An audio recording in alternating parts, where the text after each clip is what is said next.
И дел од општина Карбинци треба да биде опфатена со проектот за безбеден град, односно поставување камери кои ќе регистрираат сообраќајни прекршоци кои ги прават возачите. Градоначалникот Виктор Паунов согласен дека камери треба да се постават на повеќе локации, со цел граѓаните пред се возачите да бидат внимателни и одговорни, но и безбедни. А кога станува збор за безбедност, патот во село Стар Караорман, кој ги спојува општините Штип и Карбинци, е црна точка во сообраќајот. Затоа реагира и граѓаните, па повеќе од потребно е поставување на камери за регистрирање на прекршоци.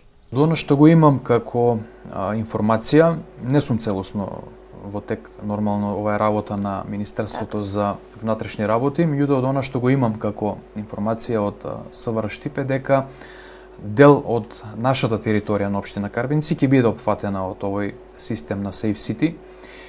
И ако ме искрено прашате мене како градоначалник дали е добро, да, сметам дека е добро, затоа што секој еден наш сограѓанин најважно е прво да биде безбеден, да се чувствува безбедно, да се заштити од оние кои што може би прават да се чувствуваат одредени граѓани небезбедно.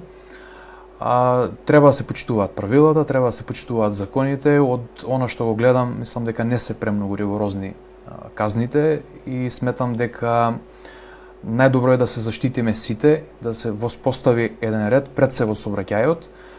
А дали има дивење на територија на општина Карбинци? Имало.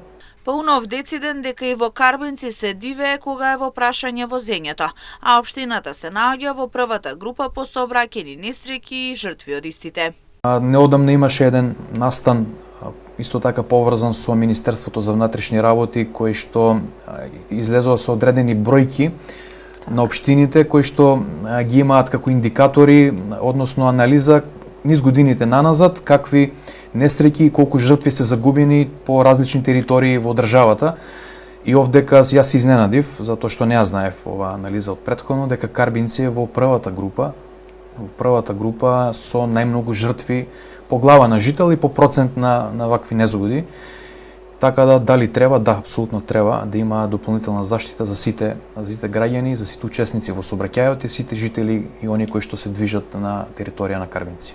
Камерите за Safe City моментално функционираат во Скопје, Тетово и Куманово,